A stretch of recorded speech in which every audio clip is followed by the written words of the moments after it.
Bourbon, Broncos, and No B.S.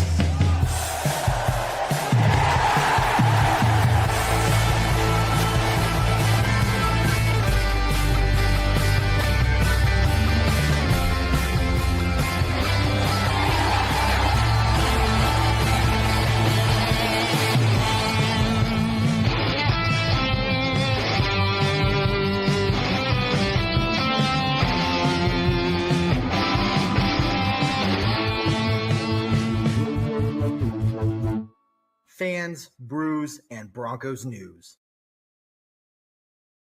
Good evening, Broncos Country, and welcome to another edition of the Bourbon Broncos No B.S. Postgame Podcast. My name's 𝐿𝐫𝐿. We got here with me, as always, Adam. We got Scott the Flagman. However, our very own Nick Wright, a.k.a. John, is not here tonight. He's in Milwaukee or something, but Mr. Nick Wright, you know, the guy in the chat of, well, if CJ Stroud hadn't gotten hurt, okay, Nick Wright, we got it. You're doubting. And we're going to make him pay for it. I was hoping to roast him here, but he's not here. He can't defend himself. I don't care. That's what it is. Anyway. Those are the fights that I like best, honestly, where they can't fight back. You know, it's that scene from Wayne's World. Yeah. He's in Milwaukee. Milwaukee. Or the good land. Well, hey, guys, forget about Mr. John Nick Wright over there. He'll be back next week, and we miss him, but we will still give him crap. In other news, if you guys missed this, the Broncos are 7-2. We've won 6 games in a row, and yet the Chiefs are still ranked higher than us in like the NFL power rank and some other power rankings. And I'm just like, I don't understand. Anyway, the Broncos are sitting at about a 90% chance of making the playoffs. Yes, we are talking about the playoffs because we are at that point of the season. It is time to start breaking that down. And the Bo Nix fourth quarter heroics, again. Nobody can seem to stop them. After the first two, or after weeks 2 and 3 this season, here we are. Here we are, guys. So let's start breaking it down. Broncos beat the Colts in a buzzer beater, last-second field goal, winning 18-15. Scott, buddy, let's start with you, man. How you feeling? What you thinking? What are some of your takeaways? Oh, man. You know, I feel really, really excited. I mean, for a couple reasons. One, I think everybody's kind of forgotten what a rocky road that 2015 was. You know, right? Yeah. Manning went out, you know, mid-October. He looked terrible that last game. Looked terrible. But we had not really hit our stride the whole season. Then he goes out and throws 4 interceptions in the first half. I do believe he was probably booed off the field. He set the passing record that day and got booed off the field. Because he did throw that one pass and then that one his ass. And that was it. Yep. That was it. And then we just did nothing but win a little bit ugly. We just muddled through, and then the playoffs started, and we just beat everybody's ass. Mm-hmm. The other thing that and I know the NFL has changed since you guys were born. I go way back. I go back to John Elway when he was a rookie and he was that second-year guy. He did this crap all the time. That is a fair point. Fair point. You would just be frustrated. It's like, what is wrong with these guys? What are they doing? And then middle of the third quarter, start of the fourth quarter, all of a sudden this guy could not throw anything but touchdowns. And then that got sound familiar? The entire rest of the team going, and they just won.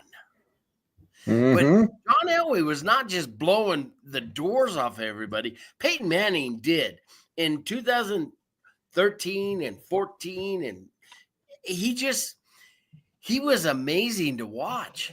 And you knew you'd sit up in the stands and you'd say, "Oh, this is going to be a 20-yard pass. Nobody's going to cover it because they don't even know what they're doing before he knows what they're doing. But John Elway, he was a different guy to kind of watch. He was out there and he just would make plays. Yeah. And, you know, people want to call him a right-handed Tebow. Okay. What? No. You know what I call him? I don't know. A winner. And that's all that matters. And eventually, he's going to get even better.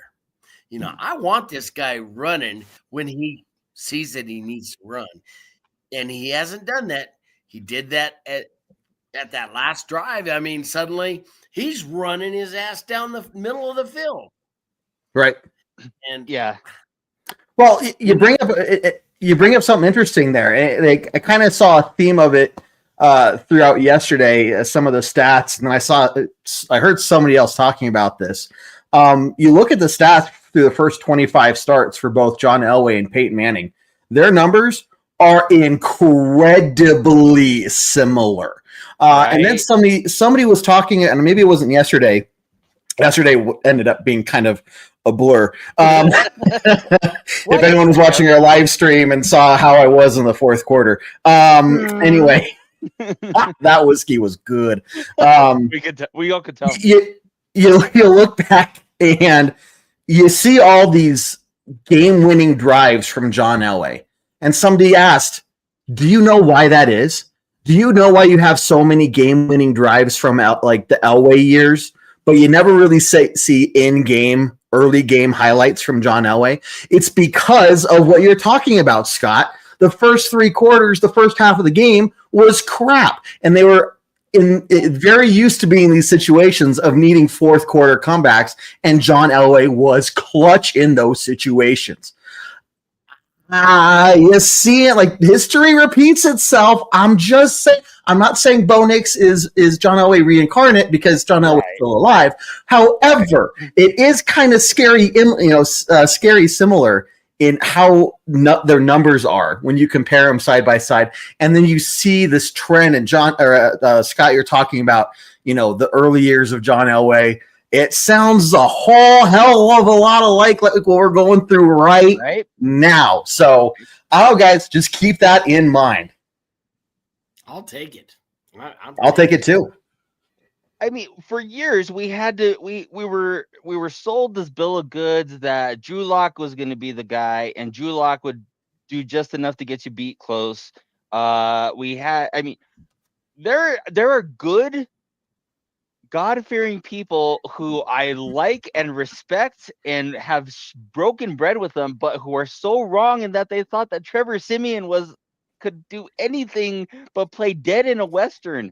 And you saw these guys have to just pee down the side of their legs so many times, and we're just begging, can we just get a guy that has that thing that and I tell people all the time, like, you know what, don't get caught up. Don't say so-and-so has it. Don't do anything until they build a resume where they do it time after time after time. We're kind of getting to that point with Bo.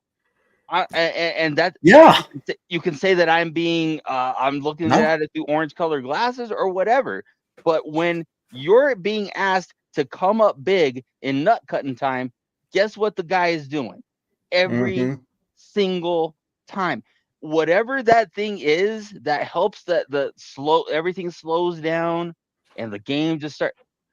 That's what the pressure just helps you, fit into that rhythm. Like some people just thrive under that sort of pressure, and it seems like Bo is. And you look at all the career college games that Bo was in. He's not shy and unaccustomed to being on the big stage, right? He knows how to perform when the moment matters most.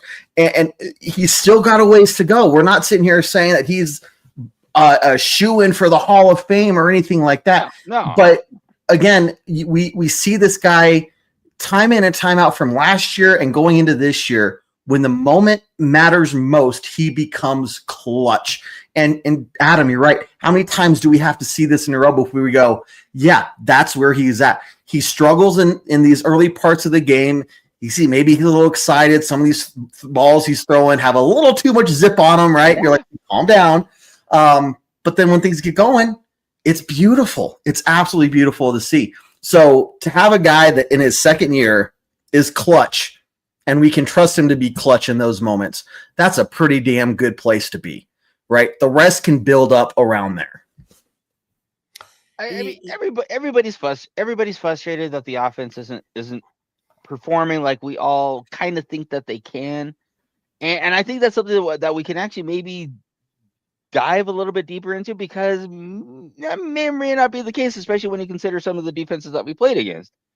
But at the same time, I mean, how I can't even begin to think about like all these rock fights that we've been in before Bo even came along, and it was just like, could you the game versus Indianapolis, the first year of the Russ experiment, where you have people walking out of the stadium as overtime is starting?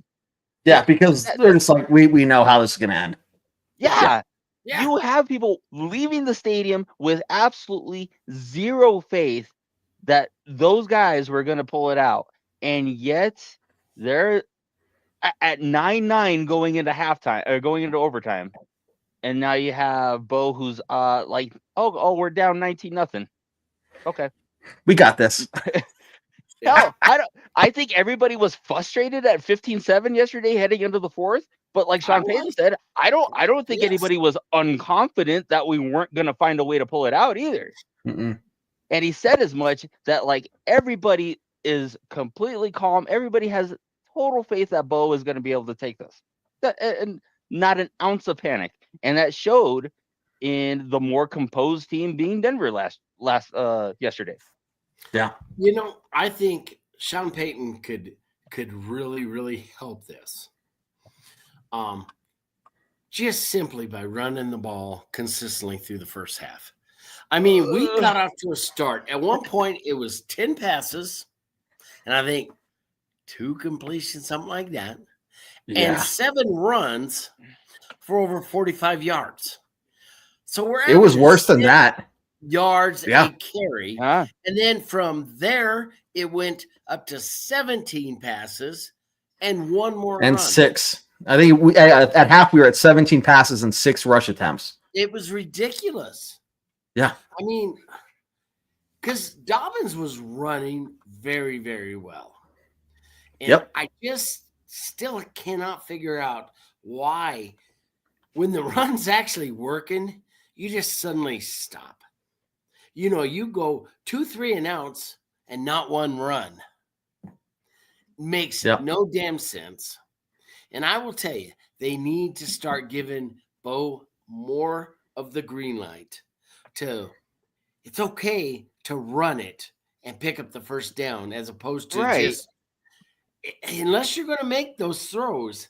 And I don't know if he's just not setting up, just hasn't got that strength. It's a little off. Or he's putting too much air under it so that those guys can get back. Because most of those throws, he had a guy open, but you've got to zip that. You can't lay it up for the guy and hope that the safety or the corner's not going to catch up to you. So that's fair.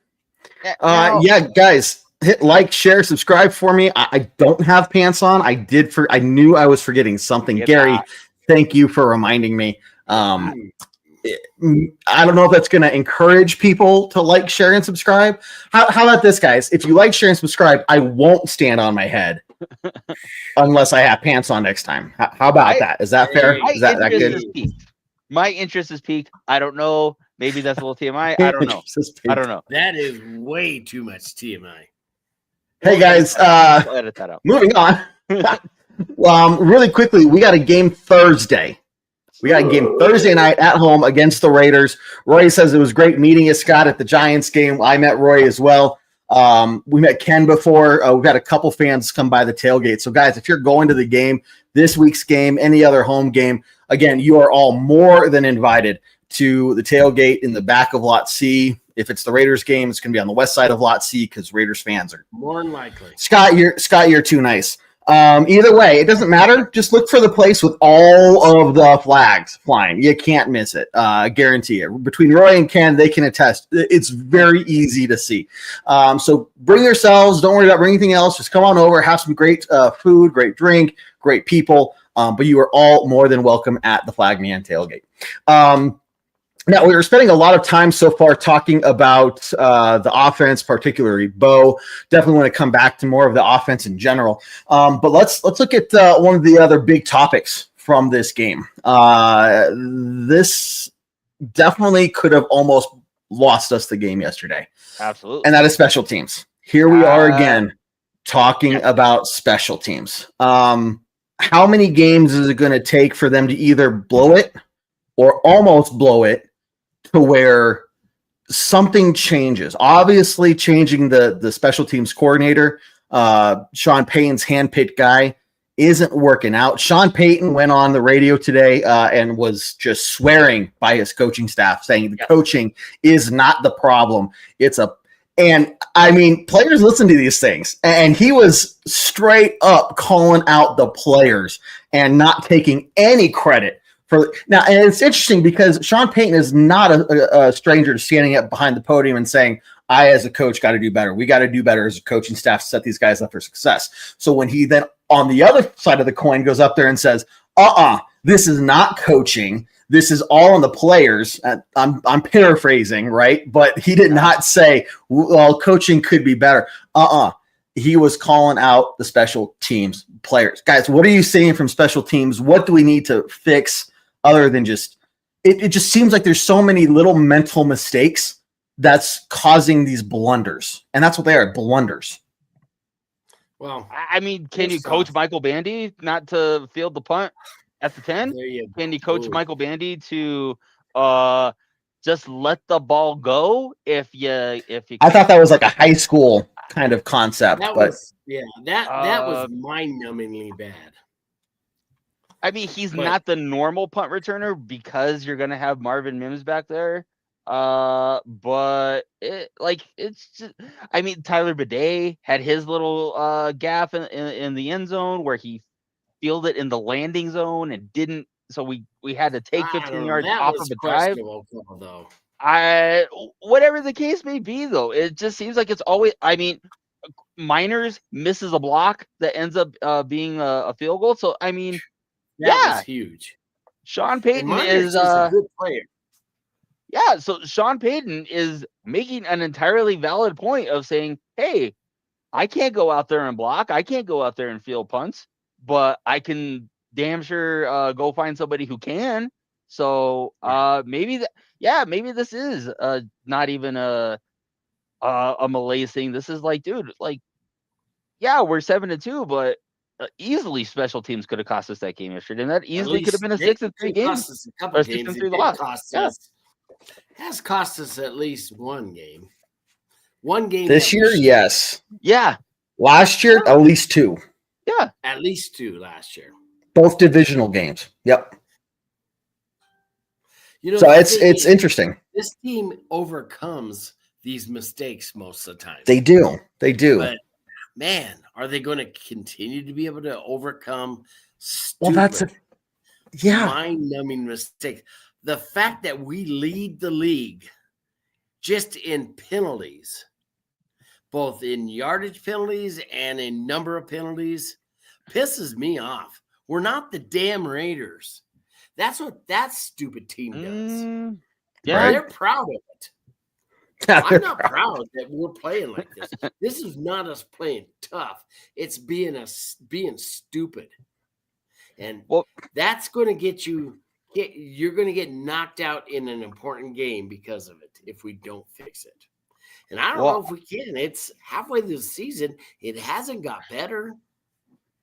I mean, Scott, to your point, when do we think – I mean, is this – the Denver team being good enough, having enough quality to overcome these, or is it are we playing with fire? And one of these days, is it gonna bite us in the tush? And I mean, yesterday could have been one of those days. That if the Denver defense doesn't put on its Superman cape on a few different occasions, then those field goals turn into touchdowns, and that is more than enough to overcome the bad offensive display. So yeah, I think we are living a little dangerously.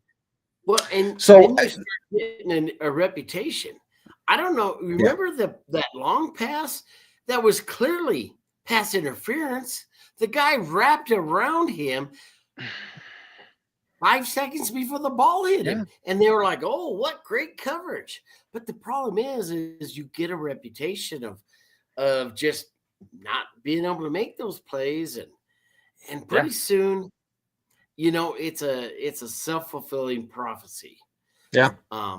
The team in 2015 was they did some penalties that I was like, oh, what are you doing? Yep. But usually it was, they sent a message. Hey, we're going to hit you.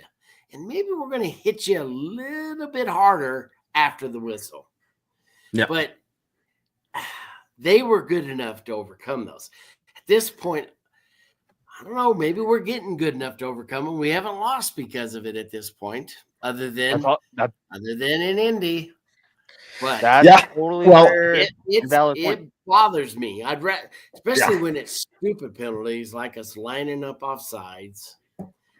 Getting a quarterback. Those mental things. Yeah. Although we're getting some really questionable calls against us too. Well, you're talking about the self-fulfilling prophecy, and you get that reputation of not being able to make those plays. You also get the reputation of being the number one most penalized team in the league. Yes. And all of a sudden, the refs go out there with their hand already on the flag before the first kickoff, because they're like that. It's that unconscious bias. It's that you go in there, like, hey, this is the most penalized team. You got to watch out for them. And it's so much that they'd be like, yep, oh, there it is. Oh, yep, no, there it is. Oh, there's another one. And maybe there is, maybe there isn't, but you're known as that team. So the refs kind of treat you as that team because they're humans and they have bias. Even if it doesn't matter what you try to do, you can't get rid of your bias. So anyway, but all of this to say, this is a really good comment from Ken. And I think this is an interesting thing that's going on between Broncos country. All day he's heard nothing but bitching from Broncos fans, especially it's 1043. They like to read those texts that come in that are very provocative. They got to keep listeners. I get it. But yes, we won the game. I get it. Right. Like, so I think there's a difference here that you can approach this with. You can't deny that there are things that this team needs to fix, right? Because is this sustainable? I don't know if it is, right? Are you going to get into some of these bigger games where the other teams are playing a little harder because more is on the line for them, and now you're falling a little short, right? Mm-hmm. There's the difference. So there's a difference of saying, hey, I recognize that we won, we're 7-2. That's the only thing at the end of the day that really matters. But when you're looking at what do we need to do to get better to not be in these fourth quarter late game heroic situations, and say there are things we need to fix, right? So the special teams thing is a problem that's been reoccurring since last year. This is just, it rears its head in ugly situations at the worst time possible. And we say, why is this still happening, right? You could go out there and just focus on that. Like, but we're sitting here saying, this team is somehow able to overcome those mistakes. I'd like for them to not have to overcome those mistakes, right? Because they don't happen in the first place. But it's very easy to sit here and also kind of be, I think, where other people are maybe coming from is they see a team that plays for 3 quarters like they deserve to lose the game, right? And maybe these are the people that turn the TV off and leave the stadium early. And so they don't see the things the Broncos are doing in the fourth quarter to show that, hey, this is why they deserve to win. So they go on there and they bitch because that's all they saw. or all they're really paying attention to is these negative stuff. So all I'm doing here, and the reason we're having these discussions, that these are the things that I hope are being discussed in film study, in game review as they're prepping for these next weeks. But Ken, I get your point. I hear it too. I think there's just, what direction are you coming at this from? Yeah, I think you also have to, and I want to be very careful in how I say this, because I don't want people to assume that I'm saying that they will be the 2015 Broncos as an end result. However, that team was in constant, close games on the road, at home, late, early, didn't matter. They had, I mean, we were just talking before we jumped on about the Kansas City game where Peyton Manning sets the passing record and then gets booed off the field because of a pitiful performance against the Chiefs that day. And yet they came out that season as the last man standing. At what point are we just going to say that maybe this is just their identity? This is just who they are. For whatever reason, yeah, Bo looks a little harried. He looks a little flustered at times. But man, that fourth quarter rolls around and that whoever that guy is gone. And he's laughing on the sidelines before that last drive. Just chuckling. He's loose. It's okay. And that's what you want. Yeah. I'd rather him sitting over there loose and laughing versus pulling a Paxton Lynch and crying, right? Freaking Paxton Lynch. I will never let him forgive. I will never forgive him for that, because it was against the Raiders too. Like, you're over there, not only are you a quarterback and you're crying, but it's against the Raiders. Like, dude, you're a pansy ass. Not going to go there. There ain't no crying in football. Ain't no crying in a Raiders especially game. As the quarterback. You can't. Like, come on. God, you see people like their legs bend forwards, and they're like, I'm fine. It's good. We're good. Hey, thanks, guys. Yeah, I guess I got to go, but whatever. They're not crying. Anyway. But yeah, Andrew, right here, winning close games on the road is a character of a damn good football team. So, we can come up here and with all of these, you call them complaints, you can call them critiques, whatever you want to call them. But at the end of the day, you're right. Like, this is where I'm saying, if your culture, the foundation of your culture is built on pure grit and determination and never giving up until literally the game is completely over, the rest is going to come, guys. The rest will follow. You have the foundation that's going to be able to overcome any mistakes, almost any kind of game time situation. And you're looking at the next 4, 5, 6 years and saying, how could you not be happy with where this team's going and where they've been, or compared to where they've been? No doubt. I mean, I don't know where everybody's been the last 10 years. It's been a total shit show. I know. We've been covering it for 10 years. We know. It's ridiculous. And people are mad. I mean, I don't know. I like having a quarterback that I know he ain't going to go down just without a fight. He's going to be swinging, kicking, punching, just chewing on people's ankles to make sure he can do everything to win the game. And as long as we're not biting people's kneecaps. That's it goes over to other players too. And I think that it's a very easy to have that reaction when you see, you see with your eyes, you know what's going on. But I think that we also, to Ken's point, is that when we've played bad defenses, it's not like Denver still had, trouble moving the ball or putting up points.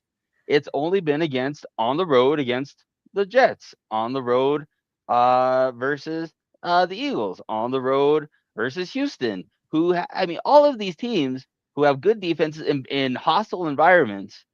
So is it that the Denver offense is maybe a little immature, maybe a little underdeveloped, but are they like bad? Are they just bad? No, I don't know. I think that's going too far, a little too far.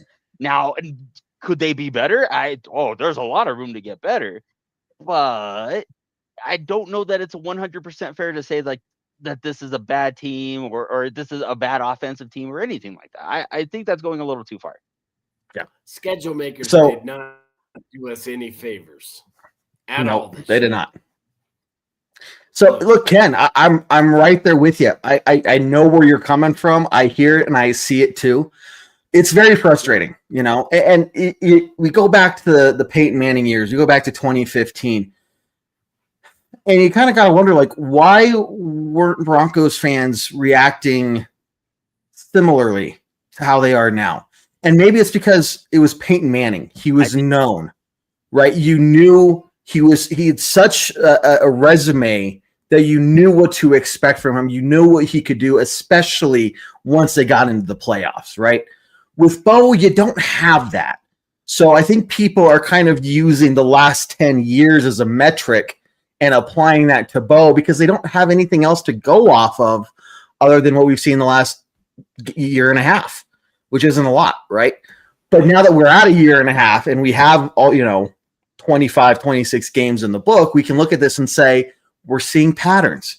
We're seeing these things, the good things, right? And they're all pointing to going in the right direction. So Ken, don't be sorry, man. I love the energy. I love the passion. That's why we're here. And I hope you guys are bringing it just like Ken is, man, because this is what makes us want to do what we do. You guys came in here going, yeah, everything's fine. This is whatever. It'd be boring, right? No, I want the energy. Anyway, as Gary says, I am best on my soapbox, and hold on to your socks right there, Adam. I will give you the floor, but it's for another soapbox for me. It's more of the halftime announcement. So grab your orange slices, fill up your juice boxes, and get ready for another second half. We got more coming your way. First off, just like the Broncos, this is really our C effort. We're not really going to start trying to give you the best show possible until about 3/4 of the way through the show. So hang on. There's more laughs. There's more entertainment. You got to wait a little longer.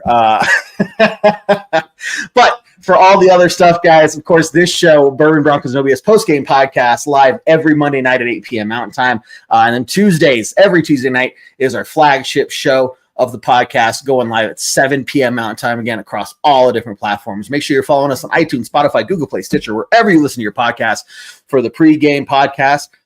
We're going to try to get that out this week, obviously with a Thursday night game that's kind of really close together. So we're hoping to have that out by Wednesday night. So you can listen to it Thursday before the game. On game day, 1 hour before kickoff, we are live with our Tailgate Talk Show, breaking down all the last-minute information to include an actives list and this and that, whatever else is going on to get you prepped for kickoff. And we are live at halftime for every Broncos game as well for the Halftime Hash Show. Once a month now, this is a new thing we started doing, is a full game coverage for one of the away games for that month. We just did yesterday. If you guys missed it, we were live throughout the entire game.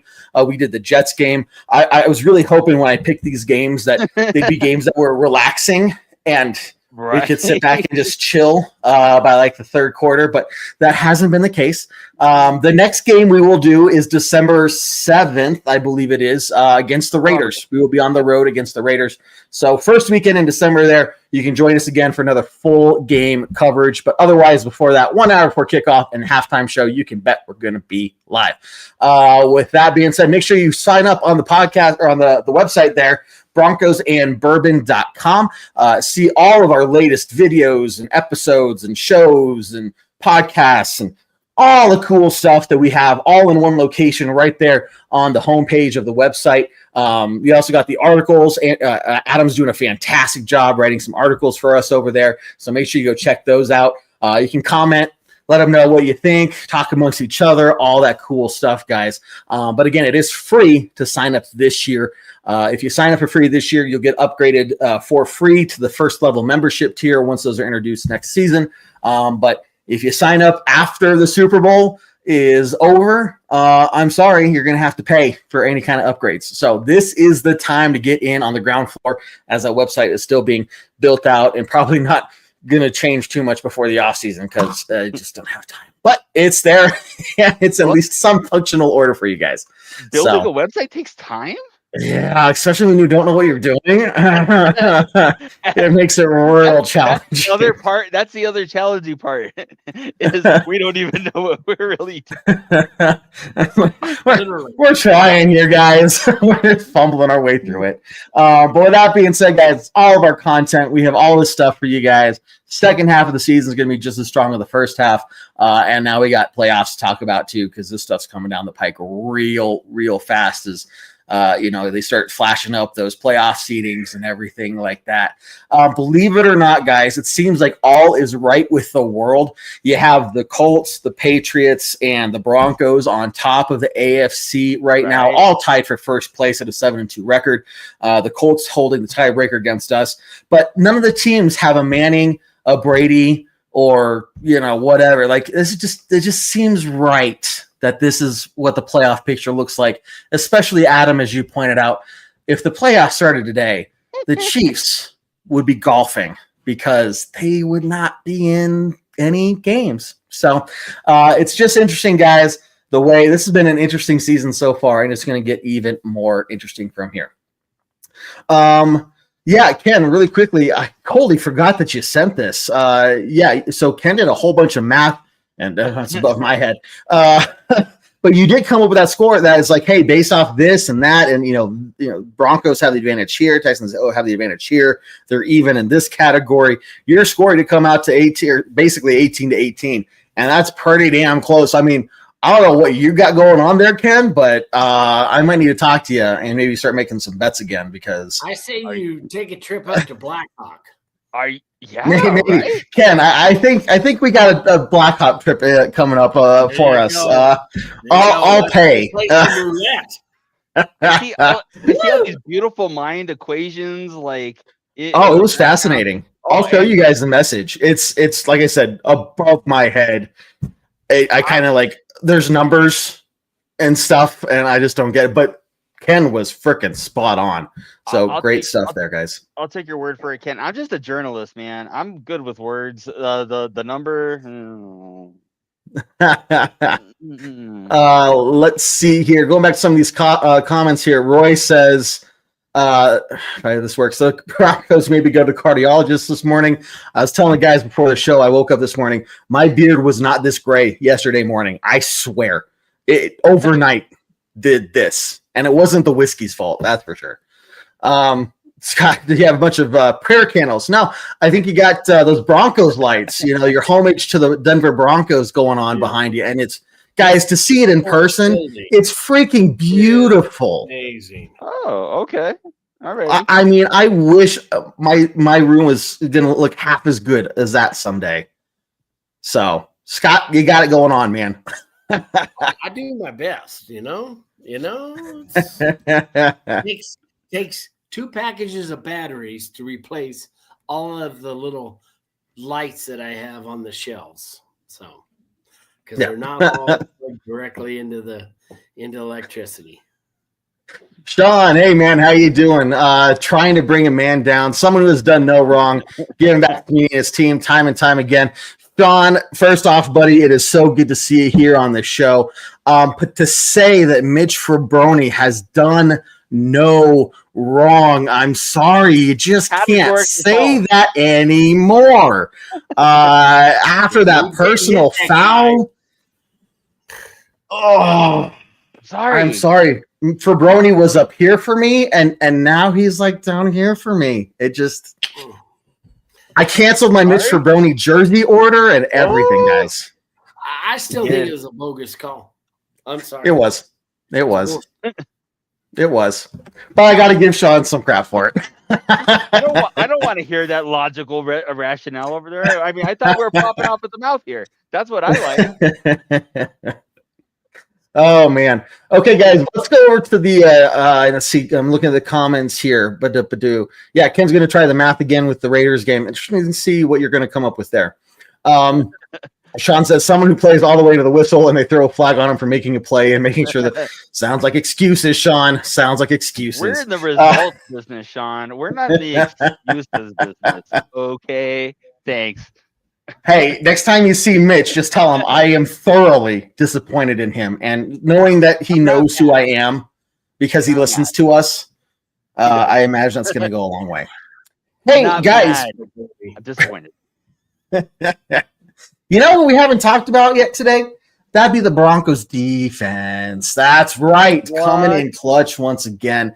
And I know this is where John, a.k.a. Nick Wright, would come in and say, yeah, but if C.J. Stroud hadn't gotten hurt. And I do say in all seriousness, I hope C.J. Stroud is okay. I hope he comes back soon. It's not that bad. You know, you never want to see a player hurt. Honest to God, that's not the thing. But I say that also then to say injuries are a part of the game. And Davis Mills went out there and he looked okay, like 17 for 30, 137 yards. Like, he wasn't terrible. He only got sacked twice. He definitely wasn't the reason they lost the game, which is, you know, what you need from a backup. But this defense, guys, again, just going out and playing their A game. And it didn't matter who they were up against. They went out there and they shut them down. No touchdowns all game, guys. Well, I just want to say I love our defense. I love them. There's only one thing missing from this defense, and that is turnovers. Yeah, and productive turnovers like the scoop and scores and the pick sixes. Are we allowed? Are we allowed to get those, or is it like a rule? I don't know, but we are just not. I don't know. I was actually giving this, gotten them, but we really haven't.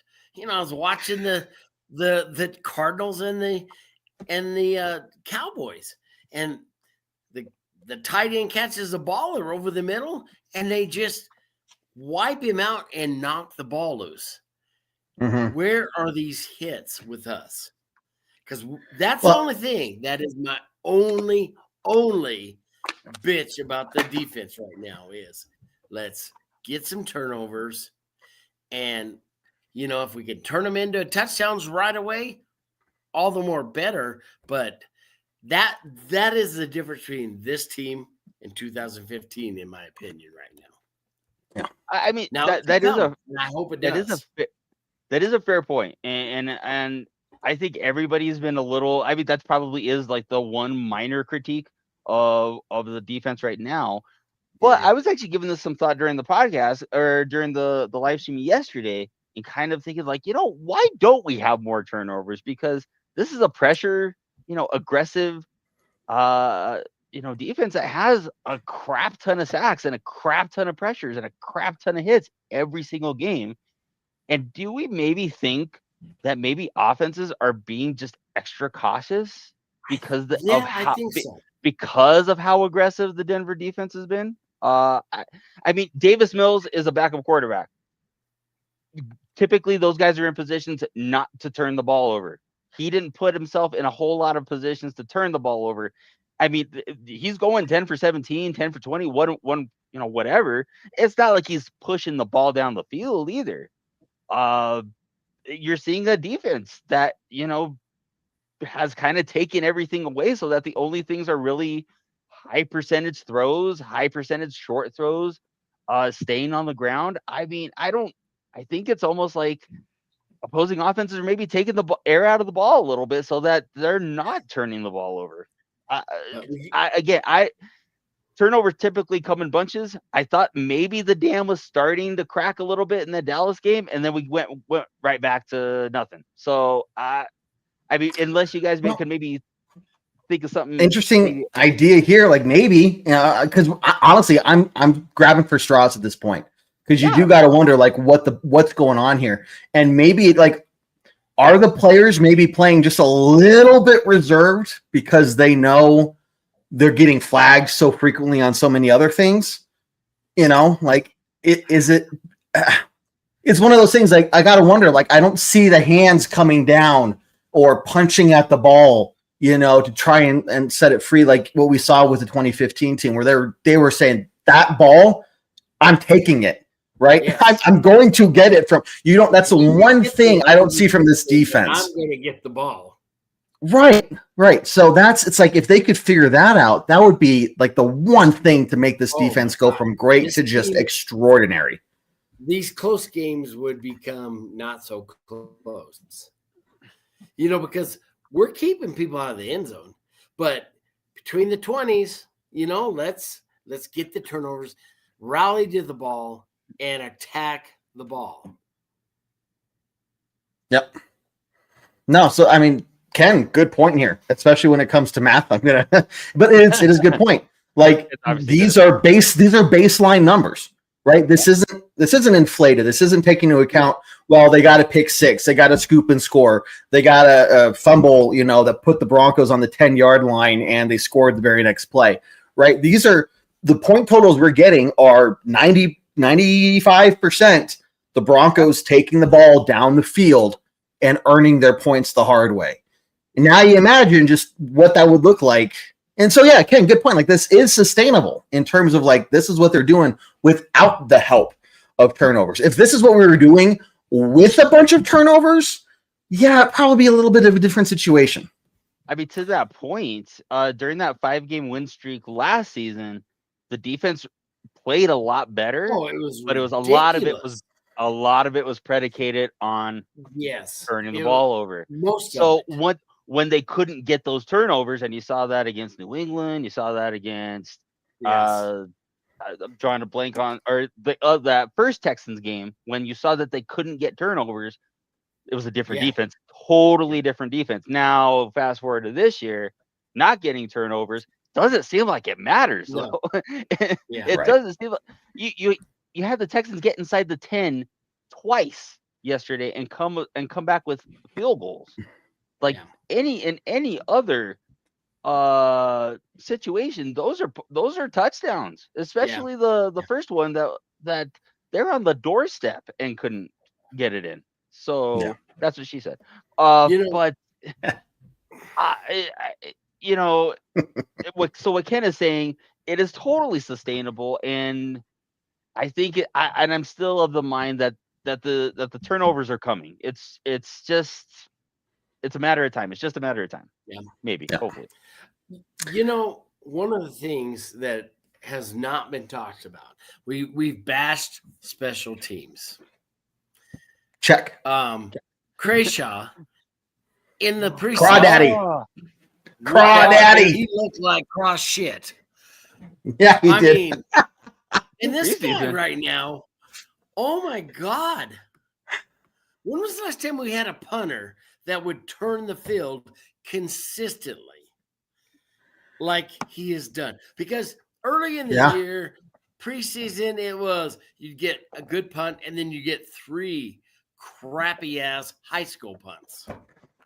Now this guy has got confidence, and he's just booting the hell out of it. And think about what that did at the end of the game this week. I mean, I don't know. Yeah. I mean, his numbers, this last game, 53.5 average. His long was 76. And again, this is a guy that we just drafted.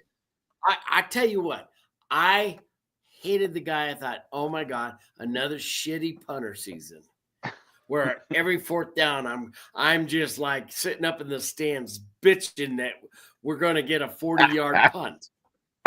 Yeah. And it's beautiful now. It's beautiful. I love it. Well, yeah, even on the Crawdaddy. That monster punt that he had where he angled it towards the sideline and got it out of bounds. Yeah. He kept shaking his head. He was like going to the sideline and like tapping his shoulder. I'm like, what are you tapping your shoulder about, bro? Like, you flipped the field. Like, you're good. You're good. Don't. Yeah, but if it's not within the 10, that's what I like about it. He demands excellence from himself. Very impressed. Right? It ain't good enough. And I think that's part of what you've seen in this such a transition between preseason and halfway the season now, just a constant growth from this guy going from craw shit, to crawdaddy, and just being super consistent every time his number gets called to go out there and punt. He's not satisfied with just good enough. He's not satisfied with, oh, this is my first year, I'm still learning it. It's, man, that kick was close. It wasn't within the 10. I could have done better. And that attitude, Dude, just wait till next year. You're going to have a punter that's one of the top in the league. You know, you want somebody to have that drive and say it's still not good enough yet. I mean, we were talking about burning a sixth-round pick on a punter, and kind of having a bit of a head scratcher over that. And then, I mean, it's on the internet. We were all talking about this. That could Jeremy Crawshaw be the reason that we lose a game at some point? And if anything, it's been a little bit of the opposite. Because I mean, when he boomed that one, Ken, with this point, woo-wee, you're on fire today, Ken. I love it. Ken's bringing it today. That's so true. But I mean, part of the punting thing is you don't talk about it because it's going well. Exactly. Right. You only really talk about it when it's like, hey, that was a major screw up, right? Talk about Bruno. Yeah. Yep. Well, hey guys, we're getting close to the end of the show here, and there are a couple names that I want to make sure we at least give honorable mentions to. First off, what were his numbers? Dre Greenlaw, 8 total sacks, 1 sack on the day, another QB hit on top of that. Welcome back, Dre Greenlaw. If it just gets better from here, dude, fantastic. So love to see his number 57 out there and just tearing it up. Stay healthy. They have had a very nice little rotation with Singleton, Sternad, and Greenlaw. I mean, that always seemed like that was kind of the weakest part of the defense, or the thinnest part of the defense at the very least. And I mean, yesterday, it's hard to find anybody who did not play well yesterday. But aside from a coverage thing from Singleton, Mitch Fabroni getting the penalty, yeah, that guy. I mean, we shouldn't even talk about that guy anymore. Honestly, Sean's gonna find where I live and come beat me up. I mean, we were calling him Fabroni is whatever. They're long snappers. I mean, I could go to it's the leadership. Yeah, it's the leadership. Right. But I forgot where I was even going with that. But the inside linebacker. Everybody played well. Riley Moss. That's a name. No pass interference calls on him. No pass interference calls. Played a clean game, and I think Riley is a little bit of a crazy guy. And I like that. I like that. He has the crazy eyes. He has crazy eyes. And but I'm totally 100% with that though. 100%. All I can think of is JFFM. John Franklin effing Myers. That guy. Holy shit. If they don't figure out how to get this guy signed to a long-term contract, I don't know. That guy is a monster. They got to get him signed. Get him signed. I think they will. Before you get to the end of the season, wrap his ass up. And they've done such a good job with that, like ownership and GM, they've really done a good job about making sure that they're treating the players right and showing that good faith, right?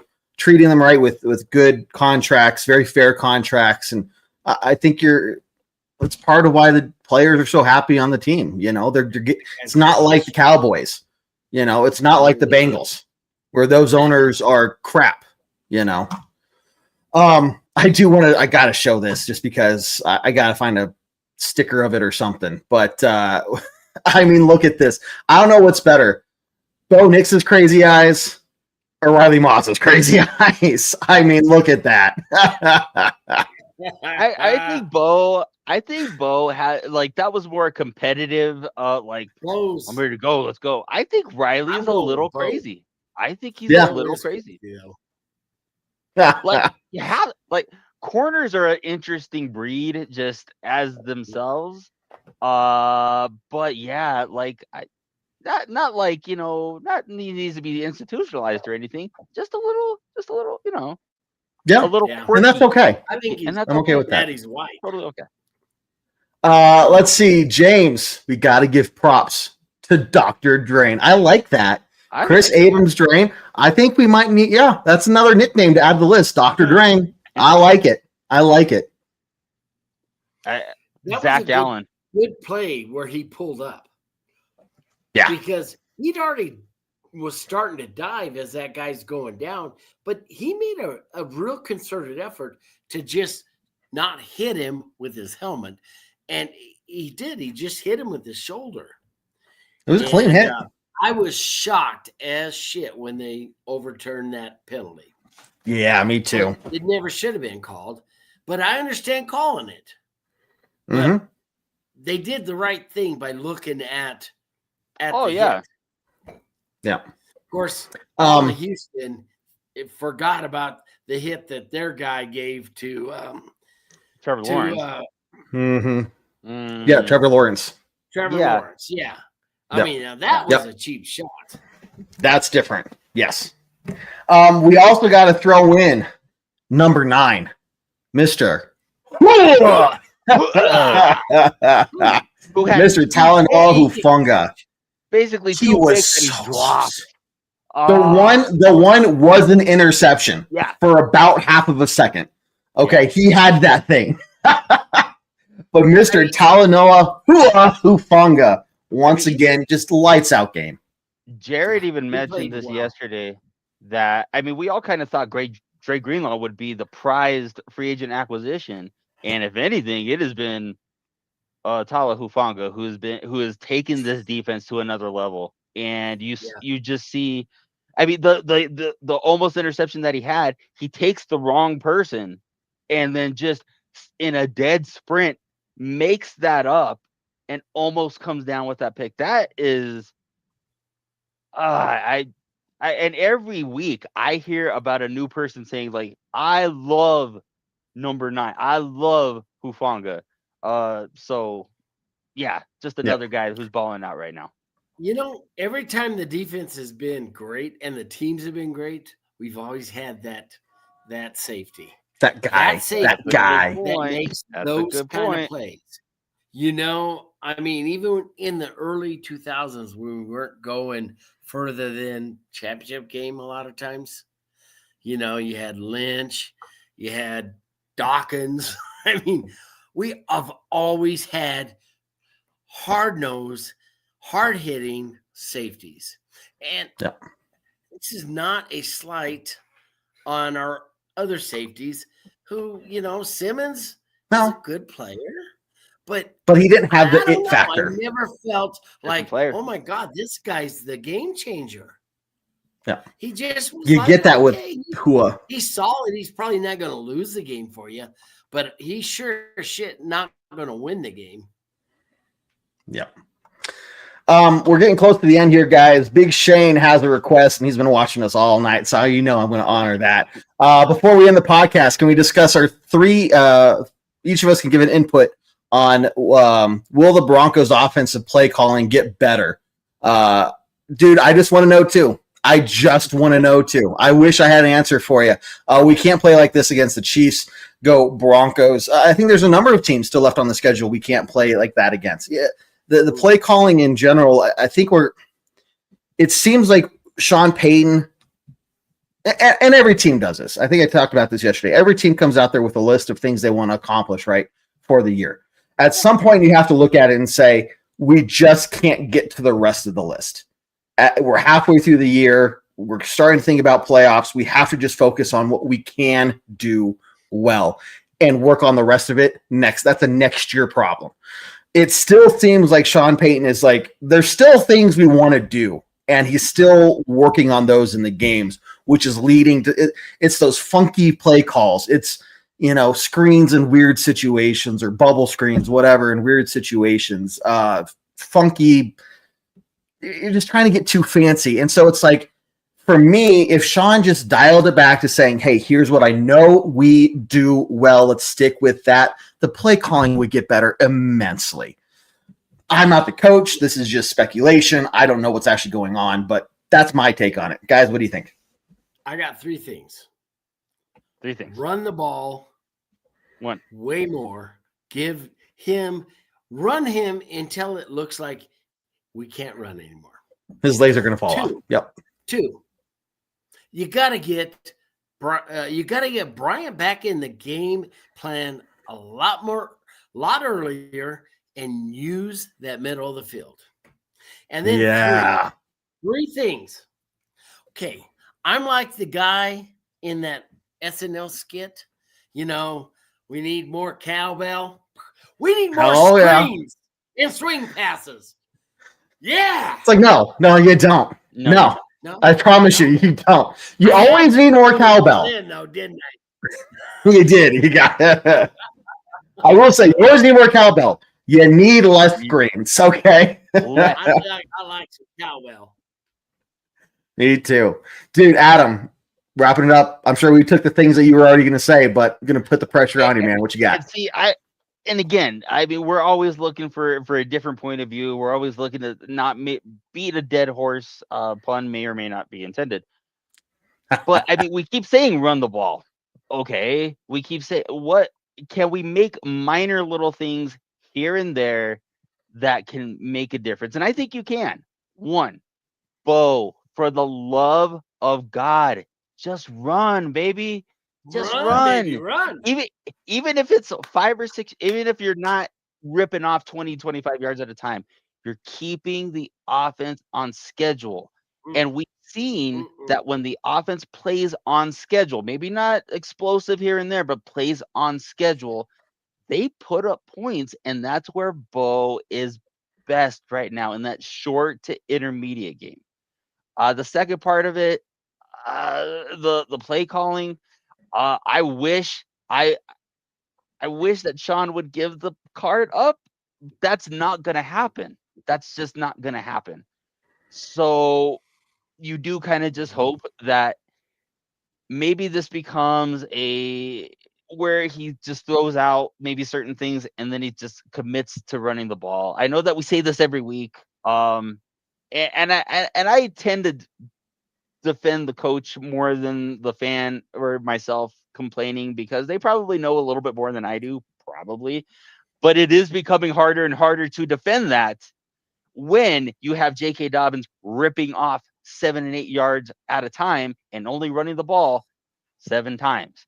So for me, I think it's maybe, and this is where I'll close it up here, but maybe it needs to be Sean Payton reining in Bo a little bit and saying, dude, if it's not there, I don't need a crazy off-platform throw. I don't need you going sidearm. I don't need you looking to see if somebody's broken contain and you can throw that deep.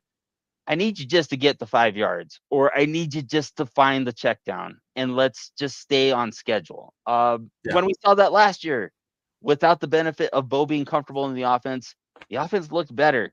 So I think getting back to that may be the key to at least getting the offense back to a respectable level for the rest of the year. I love it. Andrew, run QB more. Totally agreed. There's the inherent risk in that. It's a risk, but there's a difference between doing it to the extreme and putting your quarterback in a bad position. And the quarterbacks, and that's been a talking point this whole season too. The quarterbacks need to get better about going down sooner and protecting themselves, and not relying on the refs to protect them, and not relying on the defender to protect them. Right? This is football. I don't care if you're the quarterback. Yeah, should you get maybe a little extra protection? Okay, maybe to a degree, but at some point, dude, you didn't go down. You saw a defender right there, and you took 2 extra steps. 50-50 there. You can't put all the blame on the defender, especially when he's already launched forward.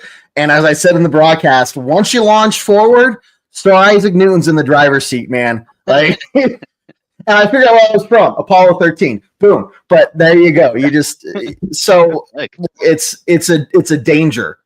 But I think that's where, last year there was such an emphasis on making Bo learn how to be a pocket quarterback so that he wasn't always relying on his legs. Now we've moved into this, okay, cool, dude, you've got it. You've got this pocket quarterback thing down.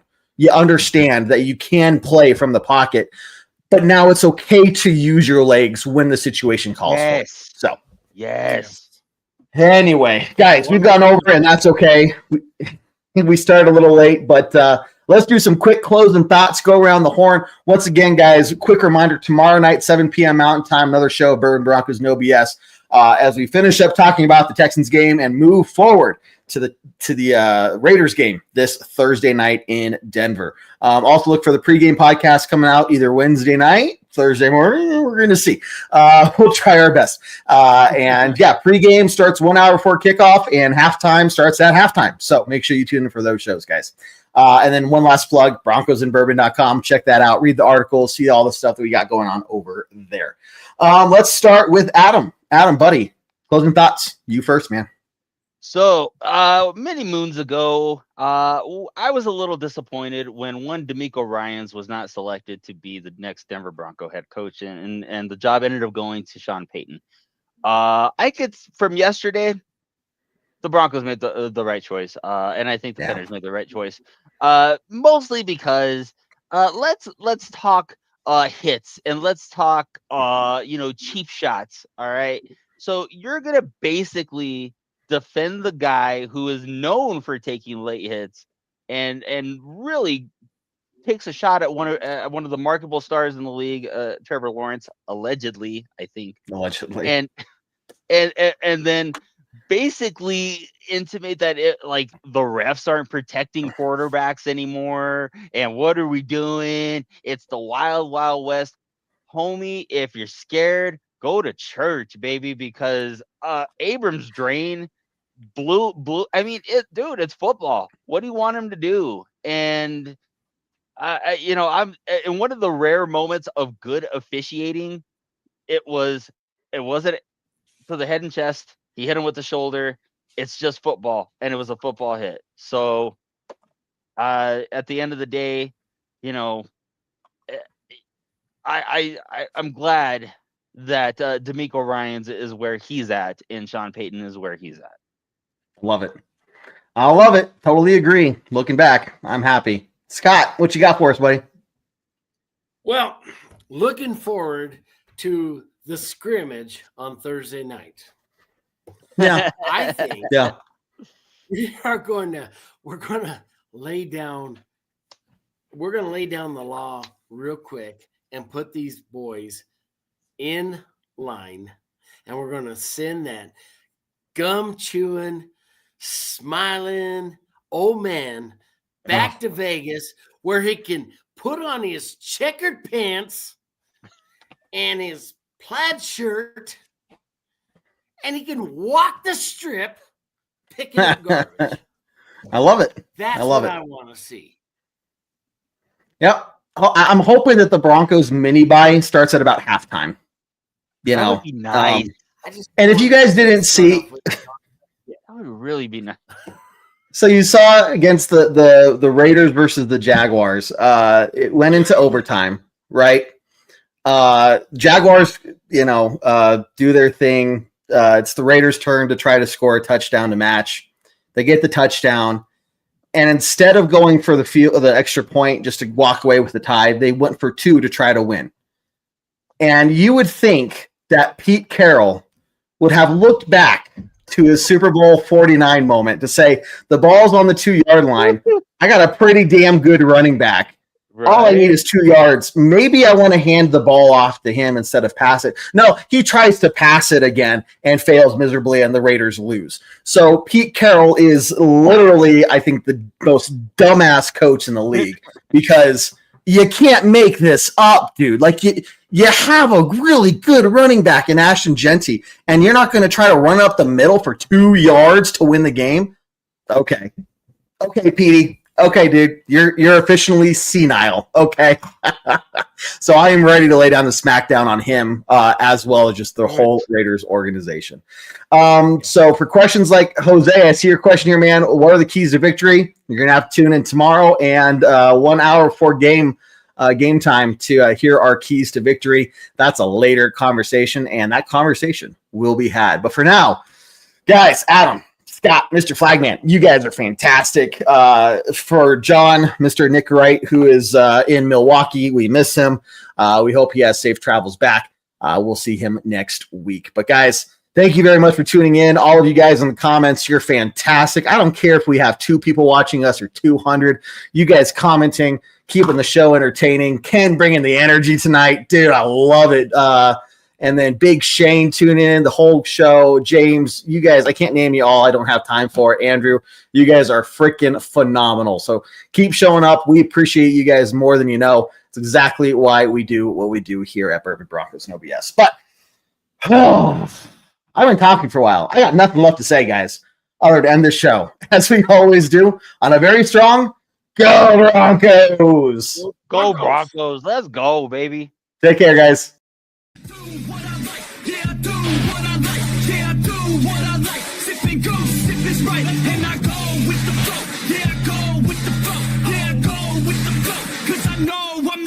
In the zone, here I go. In the zone, here I go. In the zone, here I go. Yeah, they know